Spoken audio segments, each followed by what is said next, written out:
जी। फैज़ भाई, एक गैर मुस्लिम ने सवाल किया था कि मुसलमान जो है वो मुर्दार चीज़ नहीं खाते, लेकिन मछली क्यों खाते हैं? मछली भी तो एक मुर्दार शय है, ज़रा बताएं। देखिए, भाई ने सवाल किया कि मुसलमान जो है मुर्दार नहीं खाते लेकिन मछली खाते हैं, वो क्यों खाते हैं? एक्चुअली देखिए, मुसलमान जो भी करता है वो इसलिए करता है कि उसके रब का और रब ने जो रसूल के जरिए अहकाम भेजे उसके मुताबिक कोई भी काम करता है। तो हम मुर्दार क्यों नहीं खाते? हमारी अपनी चॉइस नहीं है। हमने कोई साइंटिफिक बेसिस इसका पढ़ा नहीं था कि हम बोले यार बहुत साइंटिफिक ही बात, तो अब हम मुर्दार नहीं खाएंगे, ऐसा भी नहीं हुआ। अल्लाह ने उसके रसूल के जरिए हमको बता दिया, हमने मान लिया उसको। तो जो भी बात की उन्होंने, तो उन्होंने जहाँ कहा कि मुर्दार मत खाओ, हमने मुर्दार नहीं खाया। जहाँ कहा कि खून मत खाओ, हमने खून नहीं खाया। लेकिन जहाँ कहा कि मुर्दार भी खाओ और खून भी खाओ, हम वो भी खाएंगे, क्योंकि शरीयत के मुताबिक है। नबी अकरम सल्लल्लाहु अलैहि वसल्लम फरमाया, हदीस के अल्फाज इस तरह है, मैं तुम पर 2 खून और 2 मुर्दार को हलाल करार देता हूँ। 2 खून भी हलाल है हम पे, 2 मुर्दार भी। हालांकि खून आमतौर से हराम है, मैयत आमतौर से हराम, मुर्दा जानवर हराम है, लेकिन 2 खून और 2 मैयतें हमको, 2 मुर्दार हलाल किए।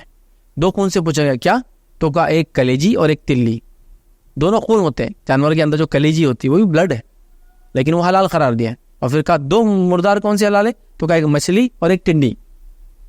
मछली फिश आपकी, मुर्दार हलाल है, और टिड्डी आपका, टिड्डियाँ होती है ना जो अरब इलाके में बहुत होती है, लाल या जो अलग अलग कलर्स की होती है, ठीक है, वो हलाल है हमारे लिए। जिंदा भी हो तो खा सकते और मुर्दा भी हो तो खा सकते। टिड्डियाँ जो होती है ना, और एक अच्छा तरीका ये कंट्रोल करने का उनका याद रखिए, जो अरब इलाके में होती भी है, हमारे इलाके में बहरहाल जनरली नहीं होती, लेकिन खा सकता है मुसलमान। तो ये 2 मुर्दार हलाल है। तो शरीयत ने चूंकि हमको कहा ये हलाल है तो हम उसको हलाल मानते हैं, ये हराम है तो उसको हराम मानते हैं। ये मुर्दार मत खाओ तो नहीं खाते, ये मुर्दार खाओ तो हम खाते हैं। तो मछली के मामले में शरीयत ने हमको इजाज़त दी है, इजाज़त दी है बोल के हम लोग उसको खाते हैं और इस्तेमाल करते हैं। और मछलियों का आप एक जनरल सेंस में भी देखें ना, तो वाइट मीट होता है उनका, खून निकलने का उतना इशू ही नहीं रहता उनमें कि खून निकले बगैर उनके गोश्त खाने से हमको प्रॉब्लम होगा।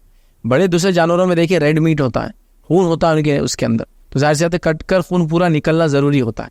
मछली में देखिए आप मर भी गई तो आप उसको साफ़ कीजिए, उसके किसी बॉडी के हिस्से में ब्लड नहीं मिलेगा, सिर्फ आप बीच में से काट के खाली उसका जिस्म का ये इंटेस्टाइन वगैरह निकाल लीजिए, फिनिश। समझ रहा? तो बहरहाल शरीयत जानती है, अल्लाह ताला जानता है क्या चीज़ दुरुस्त है क्या चीज़ नहीं है।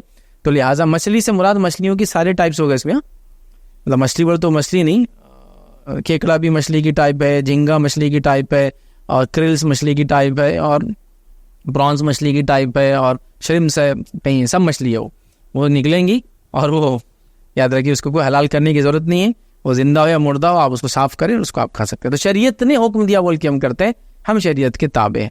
तो लिहाजा उसकी हिकमत यह है कि उसमें ब्लड वगैरह नहीं होता है। वल्लाह वांदे का अल्लाह, उसके अलावा आगे की चीज़ अल्लाह जानता है। तो जो हमको दिखता है ज़ाहिर हम समझ रहे हैं, और उसका मीट वैसे भी साफ होता है, उसको ज़ुबह करने की ज़रूरत नहीं होती। इसलिए शरीयत ने चूँकि हुक्म दिया, इसलिए हम उसको मुर्दार भी हलाल मानते हैं, और जहाँ शरीयत ने मना किया उस चीज़ को हम एहतियात करते हैं। जी।